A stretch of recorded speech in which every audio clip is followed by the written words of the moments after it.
Bandeko balandi Canal Kin Télévision mbote mingi na bino mbote na bae baso ba mesana kolanda émission na biso lolaka la mwasi naba oyo bazwili bakukaka lelo na pesi bino baso mbote na lolaka la mwasi ya lelo tokoloba bongo makambo etali église ebele bazoloba ke église ezali frein pona ba mama mengai na yebite yango na mukola lelo to yambi bongo révérende bénédiction pour alimboler la biso soki ya solo église ezali frère to épanouissement na kati ya RDC yamboke to kota na bozindo ya émission yango boyebake na émission oyo tolobaka mingi makambo etali autonomisation indépendance ya mwasi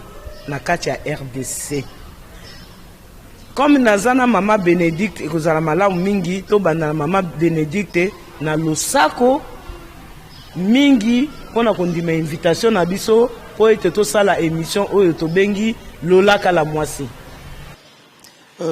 Losako mama journaliste ngande na kopesa yo botondi mingi pona kopesa ngai invitation. Parce que nous avons appelé sur invitation, à la considération et pas inayo, à la confiance et pas inayo. En tout cas, merci mingi pour la confiance wana. Oyo ibaki na kopesa et puis to pe simbo te na bande ko nso bakolanda biso tika kinya kolo evanda na kati ya mabota na bino pe molimo mosanto akamba biso na o biso to kotoba. Merci beaucoup maman révérende. Maman nakobanda mingi na mutuna oyo parcours na yo na domaine religieux ti o se retrouver boye ezalaki ndenge nini namonaka ndenge oteyaka namonaka ndenge olekaka na bilili ntango nyonso namonaka batoli opesaka yango etindaki nga na tuna yo parcours na yo ti okoma boye ezalaki ndenge nini. Merci maman pour na motuna wana eza mwa kilo mais na komeka ko limbola moke parce que c'est très important quand même na batba ko landa biso bayebaka origine ya moto parce que mingi lelo to komi ba Melkisedek azana ni père ni généalogie abimika kabeboyi a mosai na nzambe te. C'est très important en fait ngai na utina na église catholique. OK, comme bisonyo souba na 1900 koko na ngai baboti na ngai catholique na kuli baptisimo communion na sali libala lisantu kaka na catholique. OK, et c'est à partir il y a 91 dans 92 voilà na 92 nde na eko bima na catholique. Na bimi na catholique ba classe na nyonso presque ntangi na ba catholique ba mamelo tu beaucoup li pengai. Alors na 92 de na ekobima kobima na ngai kokota na ngai ya liboso na yamba oyo eza catholique te eza église à louange. Donc ngai ndenge na vandi awaboye nazali mwana ya ngalasi louange. Donc louange moto etangisi ngai A plus B, il y a Bibli, donc il y a un fermissement. Voilà. Donc, il y a une église de la louange, il a évolué. Quand on a silisi, on a mboka bapaya, quand on a zonga, comme on a église Montagne Sainte. On a représentant légal, Aza, Ndikonangai, maman moko tata moko. Voilà. Dans Montagne Sainte na Kingabwa. Quand on a évolué, on a esili awa ndenge nazali na mission évangélique de Jésus-Christ au Congo. En fait, na yande mission. Omoni montagne sainte bandimana ya la mission awa. Pour toza na vision missionnaire. Mais na yebaki na komaki musei ndenge nini. Na belaka na utala maladie makasi. Na belaki na cliniques universitaires na kufa. C'est là que j'ai accepté Jésus-Christ comme Seigneur et Sauveur. Mais na yambaka on a renouveau charismatique. Na renouveau charismatique, des temps ba koleka ko visiter ba malade, de ba yambisi na Yesu ko la mokonzi pe mobiki ici. Na évolué muke na renouveau charismatique, tant sikona ko bala, de na ko mona moi nzambe kay mo ndinga salaka pour ko na biso mobali ya zaki pasteur protestant. Na ebité soki na ngambo ya botata na ngai po côté ba mama na ngai bango baza ba catholique. Côté botata na ngai protestant. Soki pe onction na koko na ngai mobali mutebendinga ba protestant na ebité. OK, voilà. Mama. Bongo sikoyo ndingo oyebisi biso ba parcours na ndingo bandai na catholique ti okena la louange oyeko leka na montagne, montagne sainte, nde na sima oye na mission évangélique de Jésus-Christ au Congo. OK. À mission. OK, en mission nazo comprendre maman. Est-ce que ozali tilelo, ozali responsable à l'église Songolo, soko za responsable à l'église Songolo, à part mission na église yango ezali wapi? Te. Ngana titulaire te. Ndenge ba so benga ba visionnaire. Pour vision za nzambe. Na titulaire te. Na hiérarchie likolo na ngai. Lokola awa eza la montagne sainte. Représentant légal à Zalaki. Ngana Zalaki parmi les pasteurs. Awa pe ndenge moko. Représentant légal. Si on a oye awa. Na ye awa. Omoni naza toujours na hiérarchie de ko na ngai. Représentant légal à Zali, secrétaire général à Zali, si manga na collège de ba pasteur, naza chargé ya formation pour na sauter eloko moko. Tango na eko d'abord appel ya muto, yo mo muto ko mona ngote. Bato ba ko kamba yo nde ba ko mona appel na yo. Bato ba kamba ba otabi oya za na appel yo ko ebate ngana ndimaki te na bundi na ngobo titi mama journaliste et aki passe ko bela ko bika ko bela ko pe malade ya mikete na zawa na koti ja komamba na misato nomba opération na tangelo te ozomona babi no il faut nzamba zo benga yo ka ko sela il faut ça la ordonner ba ko ordonner ngai ta on a koksi 50 ans na 5 nzambe signe ngabi nzambe soko lingi mangana sela yo en train de comprendre enfin na sala déjà c'est vrai mais soko lingi na comme vraiment pasteur na ko sengelembo alors elembo na sengaki e ko kisami bongo ba ordonner ngai mukolo na botamaki pour na botama le 25 janvier un dimanche ba ordonner ngai pe le 25 janvier et c'est pe dimanche voilà donc tolobake ezali volonté ya nzambe ye moko. Voilà. Merci beaucoup maman. Maman avant to kota na bozindo ya motuna na biso selon thème na biso pona nini na kati ya l'église basi bazala rebelle koleka mibali. Ba église nyonso oui. Église nyonso ezala wapi komo na kati ya église basi baza ebele ke mibali. Ezala rapona nini? Merci maman journaliste pour na motuna kitoko poser ngai. Pour la nini basi bazala ka ebele koleka mibali. Basi bazana foi koleka mibali. Basi ngana lo bakango. Exacte pour baza faible. Pas du tout. Moi c'est à faibleté. Non. Tala même la création, tout zonga kaka na création na Genèse. Tant on zamba keli Adam. OK? Akeli Adam. Après amoni que non Adam azama oma. Aeko kela Eva. Tant oiseau kela Eva à la lisi Adam pongi. Est-ce qu'il était obligé à la laisser pongi? Pourquoi tika qui était pour sa collaborateur na amona oya bandaki ko sala? Mais la lisi epongi. Tant la lisi qui epongi, apesi anesthésie. Ma soloni ni bazalaki ko sola na Eve. Responsabilité ni bandaki ko pesa na Eve. Ce qui peut otal même na mokili. Moi si azaka na charge makasi koleka mobali. Moi si tant ba charge neni. Charge à humanité.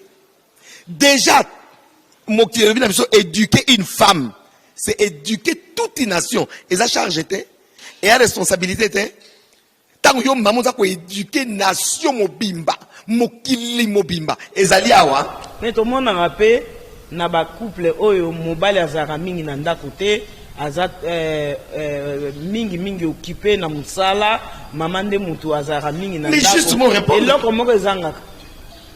Au moins nzamba kelaki ba. Et là ezangaka. Nzamba kelaki moi c'est mbali. Pour se compléter. Bon, ça dépend. Biso et pas na biso, maman a une autorité makasi. Maman a une autorité makasi. En tout cas, déjà que la charge nan ya tia mwana na libumu. Ya charge munene. Médecin moko a saka na biso séminaire à lobby, passe ya kobota au moins ça kanango. Ce qui va passer mobile pour moi ça pour sa journée mon passe hein. Même lobby peut passer. Bamsou ba ça même 2 semaines. Merci beaucoup. Abi mon bal il sous pas passer pendant 3 heures à Koufi. 3 heures kaka. Il y a douleur. Dès à Koufi, Bakundi, à côté de Mabélé. Donc c'est pour nous dire que maman a une responsabilité à makasi koleka. Motema onza mapesa maman. Eza motema eza na qualité. Maman ça na motema mawa mingi. Maman ça na motema bolingo mingi. Bon, toujours le bas en général hein. Parce qu'il y a des femmes sur le côté, oui. Voilà. La règle est exceptionnelle, raté. Mais en général, la femme telle qu'elle a été créée, asana motema ya bolingo, asana motema ya mawa. Au moni, il y a une église, basi batonda kamige po. Moi si moto yo kaka conseil ya nzambe, tanga zo bana ya moni mokilio, yonde, tu es la mère de vivant, tu es la mère de l'humanité. Nde yangono moni, moi si nde mutazala kamingi na église po yo kamungongo ya mozalisi na ye. Même l'air yeso akufaki. Hein? L'air yeso akufi. Mibel ba wana ki hein?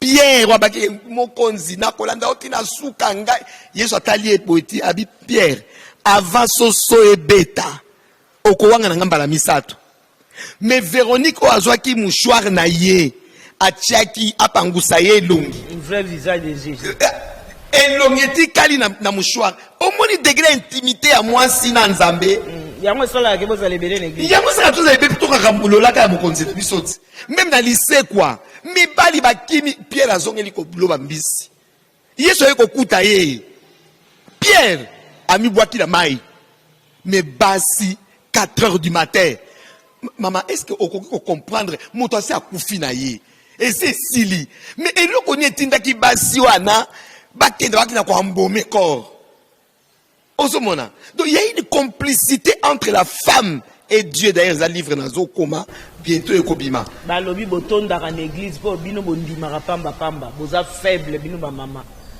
mobali andimaka pamba te mobali il faut analyser mobali il faut analyser mobali il faut étudier ngo malamu bino bozala kaka babengi yo kaka bo sans analyse ondimi kaka mais c'est ça la foi mais foi nde ngwana faut essayer d'analyser faut essayer essayer d'analyser c'est vrai il y a le discernement il faut discernement molimo mo santu na pesa yo mais o banda ko analyser ndenge mibali ba analysaka non la foi c'est le cœur il y a un moni même mboka na biso ndenge zotambola boyi dans ce biso ma journaliste kangé lokoyo tant que tokotia moi si na majesté suprême était tokozala kaka na passe mibali eza kaka mutu na bango nde mutu mais maman or il faut travailler avec le cœur bino basi te bino basi bino moko bunda bokoma wana bacha bino ochande merci beaucoup za na raison yango tozo bunda biso to koma bisika wana parce que omoni moto atambola kaka na science c'était il faut la foi aussi et la foi c'est le cœur moninga na kosala ba travail scientifique n'est qu'au découvrir auteur moko lobby foi et science ne sont pas rivales baza batambola kanzela moko pourquoi parce que science et senga ba recherche quand on parle de la science il faut faire des recherches mais ce qu'on recherche ango tout ça kango sur quelle base tout ça kango sur base ya biloko nzamba kelaki ce sont des fruits qu'on retrouve qui ont été créés par Dieu ozomona alors tango au monde la fouille wana obandi ko beta ba recherche siko kondima na yo petango etelemi makamike ndenge moko donc on doit foi de science au tiango na mopanzi te ozuka foi otomboli likolo donc il faut tambola nzela non so bima ifike nzela moko parce que la foi c'est Dieu, la science c'est l'homme, c'est la connaissance de l'homme que Dieu a placé dans l'homme. Bon maman na thème na biso tolobaki mutuna nango yango yesi koyo est-ce que église ekoki ko contribuer na épanouissement ya mwasi to ezali frein pour na mwasi surtout na mboka na biso Congo? Non, normalement maman tozonga nanu na définition et lokozo mabiso eza koyeba définition na lingala na ebité définition kaka définition kolimbola ko voilà kolimbola ya monde. Ecclesia ezali ecclesia ezali communauté ya bato balongoli bango esika moko songolo bamemi bango bakoma babaye bakolanda malakisa po balanda oyo maître alakisi bango. Donc Yesu azwi biso na mokili, ok, là où il y a mélange ya makambo nyonso ya makambo ebele ya be ya malamu azwi aponi ba oyo aye na bango atangisi bango makambo ya ye abi banda lelo bolandaka oyo ngai eza boye. Tango lobi église ali frère to eza épanouissement normalement communauté wana egoza la frère parce que moto sana biteni misato, il y a l'esprit, il y a l'âme, il y a le corps, ok? Alors biteni nyoso misato wana ezana tina na yango pona et s'épanouir, c'est-à-dire esprit yé abika na liloba nzambe, ame yé alandaka so talandi esprit so talandi corps. Mena nyoso mta domina keza esprit, so esprit na yo ezala bonzambe, corps âme et kozala pe malamu. Église normalement ezali usine ya transformation tout un on a Timothée. Eza usine ya transformation toya kandenge tozali matière brute. Tango liloba ekoti yo et transformer yo pona okoma utile na société. Ozomona. Okoma utile na bitenyo so wana misato. Église ezali entreprise. Mingi ya basai nzaba nga kolobango te. Ote. Non, nous sommes une entreprise. Là où on parle de l'homme, on parle des ressources financières, on parle du temps. Et ça, c'est une entreprise. Normalement, ceux qui sont là qui sérieux, maman journaliste, ils sont pas cambi.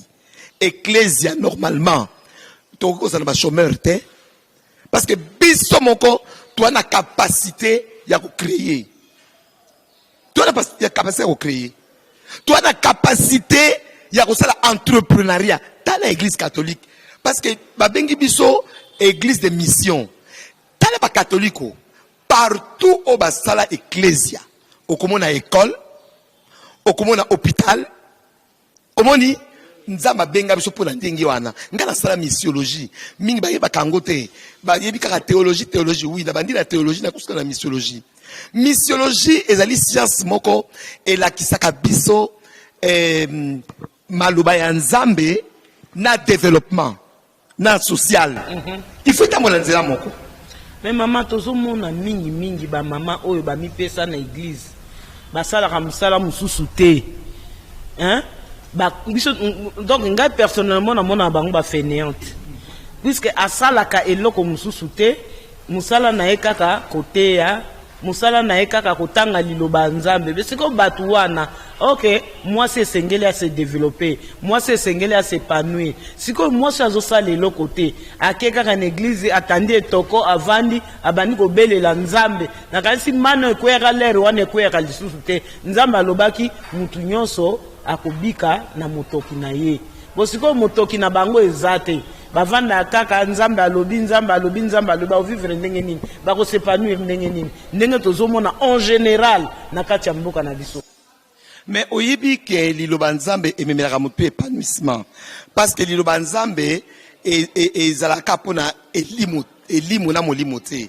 Soki tokena 1 Thessaloniciens 5 tokomona ngo moni apôtre Paul alobi bozala sanctifié esprit, âme et corps. Yezu ye moko yezu yo. Oh azamwana na nzambe azali nzambe. C'est ça qui musala. Haki charpentier. Pour na relaxer biso que il faut moto asala pour se développer. Il faut sala. Omoni. Est-ce que beauté ya kabango pe malamu po ba mama o bazo l'exatango ebele na église ba comprendre que kokumisa nzambe eza malamu mais nzambe ye moko ba ito sala mais ozo sala eloko te sikoyo ovandi kaka wana okumisaka nzambe après kokumisa nzambe oza wana pesa ngai kabela ngai est-ce que nzambe alingi bongo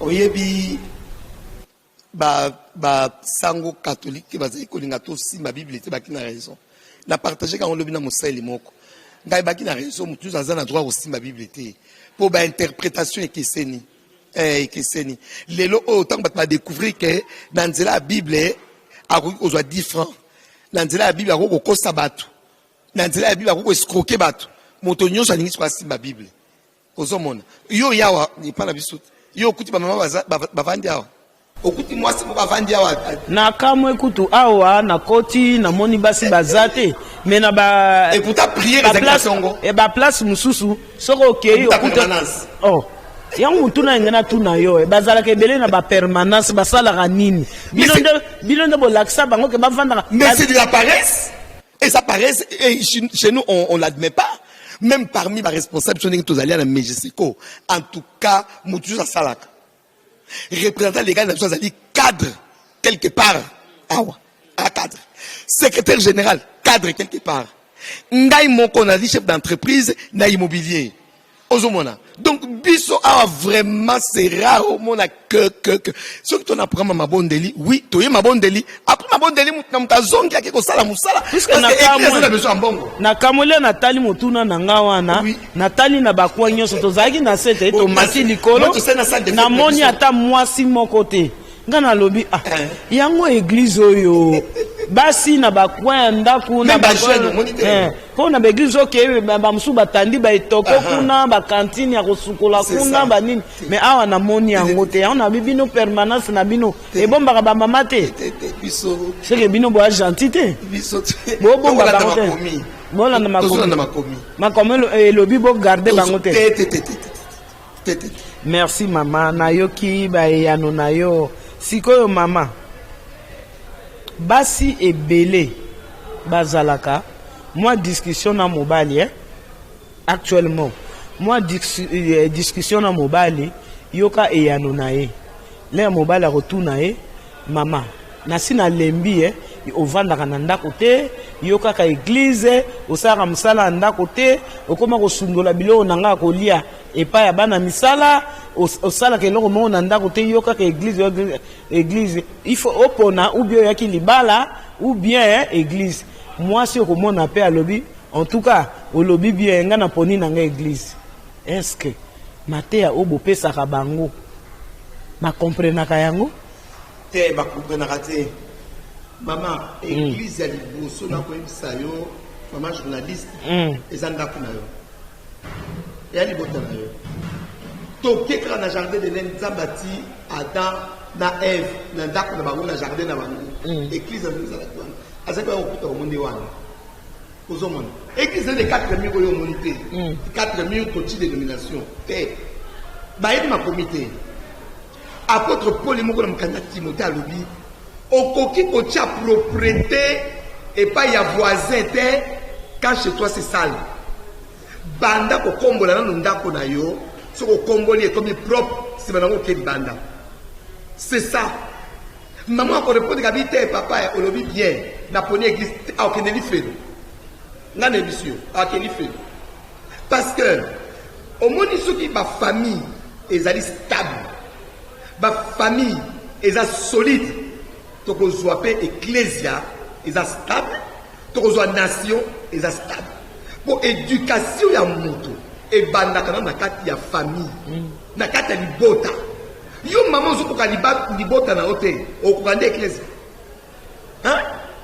te eza normal te mama kimi responsabilité alobi ake kosalela nzambe non est-ce que nzambe akoyoka nzambe akoyoka ete azokosa ana makambo ne mosusu kuna alma kamsu bakendela kuna comme moto alingi nzambe akubandana na libota oyebi na gouvernement nzambe c'est d'abord la famille.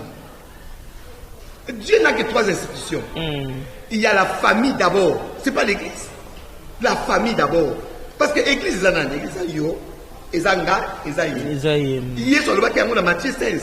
Sur toi, Pierre, et sur Pierre, c'est comme Yonangai. Je bâtirai mon église. C'est ça. L'église a l'église a yo, ezanga. Donc maman wana ecclesia ezali ye mobali na ye na bana na ye.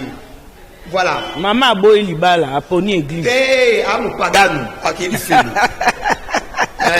Parce que Zolanda sala kango c'est le moment corriger ango pour kota li feloté. Mais ce qu'on insister au kende li felo bien propre na pété. Banda na ko tia ordre na ndaku na yo. Tango ti ordre mobile noto ngo mona même esaleli na yo okokumba ye na bana siko boye ko kamateya. Voilà. Merci beaucoup maman pour moni mituna mususu toyaka kotuna bino basali ya nzambe boye mususu pe utaka na biso te mususu pe bato balandaka biso bazotuna babi mama tozo comprendre te ba mama oyo bayaka ba église balingi sunda kote akosundula ndako na ye alingi kaka église ndenge osemboli yango boye naza sûr ba mama ebele bazolanda moto na moto azwi 1+ ne na kati ba mususu bayaka kolula ba pasteur. Alembi mobile na ye abandi ko na église pour accueillir sa pasteur. C'est ça. Donc le diable a partout. Mais bien sûr. Mingi kutu akolinga pasteur ko leka mobile na ye. C'est vrai hein. Bon na ko zelo tuna. Mutuna ngena tuna ngo wana. Pona nini ba mama. Soki akomi ko sambela, akomi ko yana ba église l'air nyonso. O nyonso mobali na ye akoloba atosaka yango te mais atosaka pasteur koleka molongani na ye ezaka nini ya bondumba comment yo kendo tosa pasteur ko otosa pasteur koleka mobali na yo te pasteur on peut se conseil c'est vrai c'est un parent spirituel c'est vrai mais okoki kolinga ye koleka mobali na yo te non ce n'est pas possible. C'est vrai, c'est pas pour ça ndako. Mususu kutu na yoka kisango. Soki alingi abenga mobali na ye, abosani koma mobali, abenga na komba pasteur. Té. Ya normal té. Bon papa fungola misu bien. Atala bien. Makamie zo de kana kat. Yo pe moi ça pasteur fungola misu bien. Hôtel ba maman wa ka na église, les jusqu'à l'on baina yo pembe dadi té. So ba zape l'entretien vanda wa no comme kamni bazolo. C'est important. Et pourquoi na mboka na biso hein mboka na biso ba église etondi ebele partout soko tolobi to compter place tozali to compter soki combien ah oui. Bon siko pona nini mabele ki mingi na mboka yango puisque pona ngai église ezolakisa biso kosala malamu kotika mabe bon siko yo pona biso ba église eza partout mais mabe ezokola ka kokola eza ndenge nini mama révérende? Non mais eza clair, la réponse est très simple. Bat chaka na misala maluba oyo nzamba zo senga te. On ne met pas en pratique la parole de Dieu. Yanga pla pla ngomuso ngabi donc to côté malamu te obeza ndenge nini. Ngamo ngomuso miki ko sala nani statistique kaka on a lingwala biskatoza kaka on kaka point on ndenge to fandi to ki compter même déjà 10 églises. Kaka na balabala on ndenge to saboy. Mais pourquoi il n'y a pas de changement? Il y a un malaise. Tolobi, la RDC est à 90% chrétien. 10% kakaizali bapagano. Est-ce que vraiment 10% wana bapagano ils ont influencé 90 yonso? Non. Il y a un mensonge. Est-ce que ça freine na vie ya ba congolais tout ba congolais? Non mais c'est un frein. Mais dis-moi namboka eloko dezo ça. Mais qu'est-ce qui avance? Hein? Ah, on a eu un directeur nangai. Il y a mémoire nangai. Ah, sango. Na outi na université catholique. To vana ki na pembeni. Ah, maman révérende.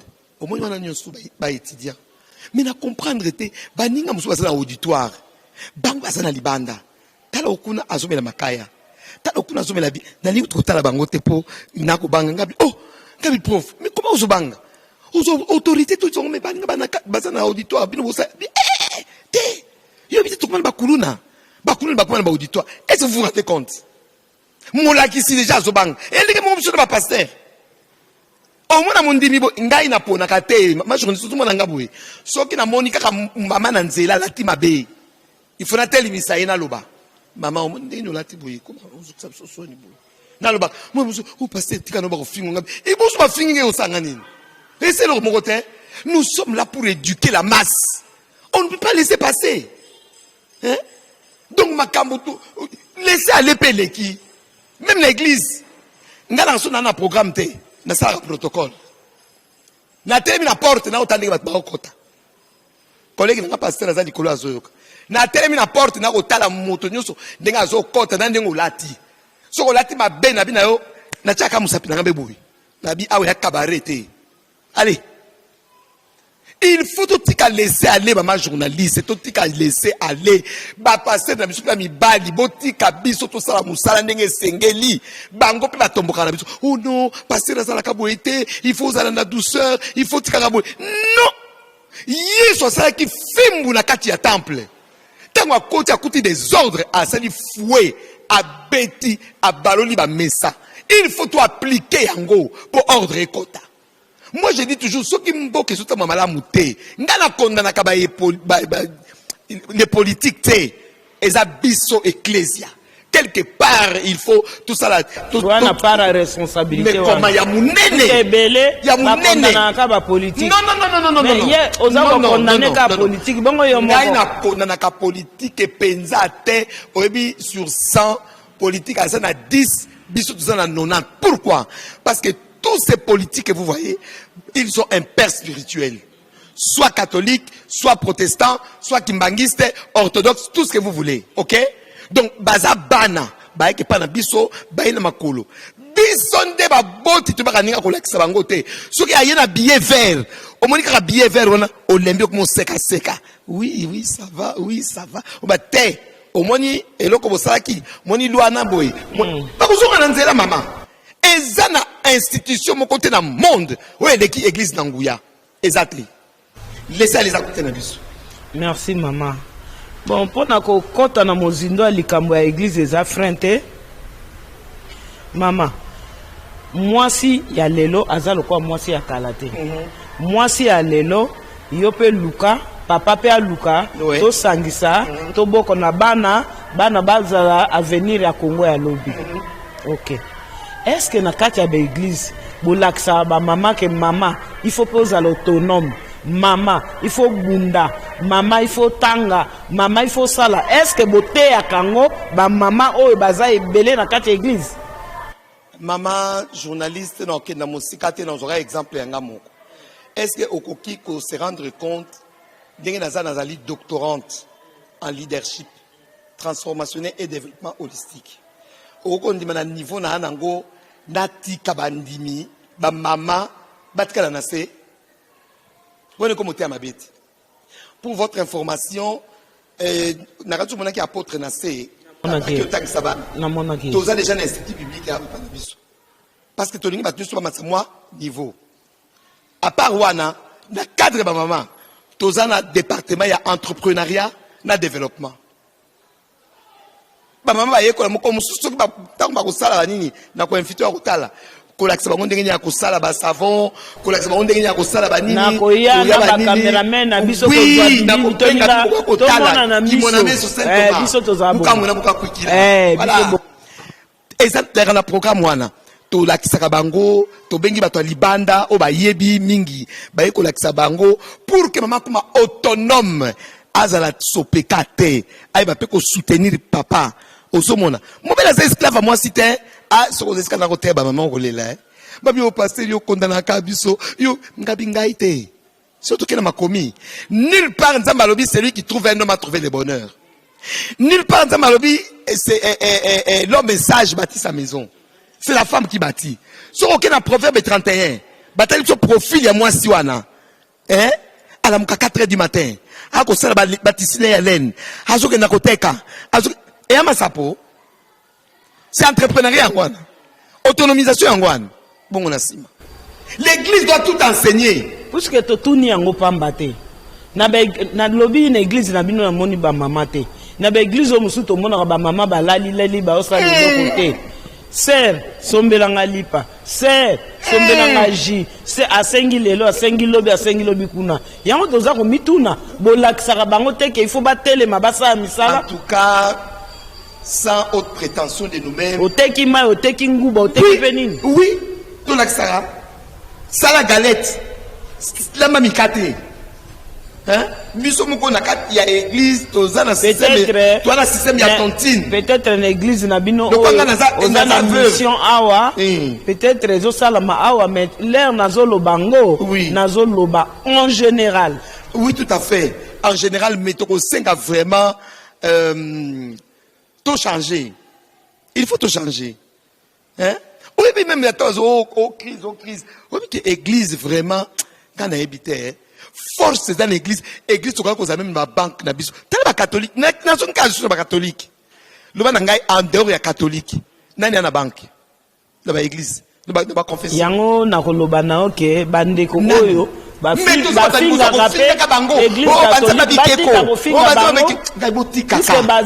organisée. Bango ba organisé. Ce qui église catholique a bien ça la coup d'état, ça la coup d'état. N'a bien à péter. Ce qui a bien ça coup d'état.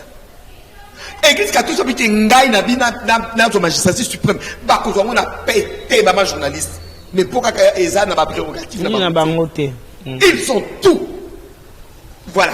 Merci maman. Donc et comme la paix yo c'est la paix comme ça peut ça la politique. Mais politique est amis. On est déjà là dedans. Je suis déjà là dedans. Pour nanine, ezali gestion ya cité. Et ça gestion ya cité. Surtout que quand la définition de la bague ne bandeli. Mais si en fait biso ecclesia ou société civile, tout ça la politique passive. Toi, tu es dans la politique. Quand tu es zéro ma chérie, nayebi. Bisognon surtout dans la politique passive. Mais maintenant, quand tu la politique active, on a parti moko songolo, hein, ou bandi pe ko bunda, on a minitio yo, na commis déjà na porte. Na déjà na parti moko oyo mwasinda so kampa po susi na biso tozo lela tozo senga na nzambe mbalo oyo tobimisa mwasi avanda na kiti wana ya ngwende po makambo echange na moko oyo. Mama opesinga esengo parce que ebele balobaka oh non moto ozo salela nzambe akoko sa politique yango ngabi Merci beaucoup. Moto oyo esengeli asa la politique ya solo, donc la gestion. Maman, ce qu'on tangi Bible, de la Genèse à l'Apocalypse, on ne parle que de la gestion. Nzambe c'est le tout premier gestionnaire. Tango sali jardin de Denre, azu muto atiwana, aibisie pesa kombo. Salaboui, entrepreneuriat est dans la Bible, médecine est dans la Bible, politique est dans la Bible. Au monde il le connaît la politique. Bazana nzambete, basimba mina nzambete. Moi ma kende liboso ezate. Mais moto, yango no moni pourquoi na kokolisa mayele, Maman na kendeki Côte d'Ivoire. Conférence sur la bonne gouvernance selon Dieu. J'étais parmi les intervenants. Mais nazui makomi kaka na Bible batu ya science mon ke mais na Bible kaka ndena yeko mona likambo ya bonne gouvernance tango nzamba lobby abi soyez féconds multipliez assujettissez ezanine nzamba lobby lorsque les méchants se multiplient le peuple gémit lorsque les justes se multiplient le peuple est dans la joie et l'axinine omoni nazo réveillé bino basei na nzambe s'opposer un appel ou une vocation il y a politique active qu'on traînait mais bien évidemment beaucoup ont trahi donc battre la confiance c'était mais si nous restons vraiment dans la vision de Dieu dans la vocation de Dieu comme à l'obina na Somme 33 12 12. Heureuse la nation dont l'Éternel est le Dieu. Boba nani ba kotombola kuma nzambe so que ça biso ba salité. Voilà. Merci maman. Ya kolobeza ebele mituna peza ebele mais biso na télévision ngonga ezalaka ngonga mama ngongise koki aïe église ezali frein topé et moi ça ko profiter l'église peut à se développer normalement est-ce que ba kambi o basubanga nzambe ba ko tshema ba nzambe na misala église ezali lieu ya épanouissement aussi bien pour la femme que pour les fidèles. Ceux qui bossent à la Bible, on a pamba tena ba hérésie, prenez, recevez, et on voyager, on là, mes amis, nous avons besoin de chercher premièrement le royaume des cieux et sa justice. Les restes nous sera donné. Et la kisinini, lukana nous oyeba mayele ya nzambe ozo mayele wana soki ekoteli yo nde okoyeba kosala musala mokili. Nasali livre sur les 5 chantiers de l'amour de Dieu. Yaliboso, la crainte de Dieu, ok, et l'amour de Dieu. La crainte de Dieu, c'est le commencement de la sagesse. L'amour, deuxième chantier, l'amour de soi-même. Il faut na milinga. Ce qui na milingité, ça ne sert à rien si na lingi penzambe te penda kela kingai. Voilà ma grande ligne. Troisième chantier, l'amour du prochain.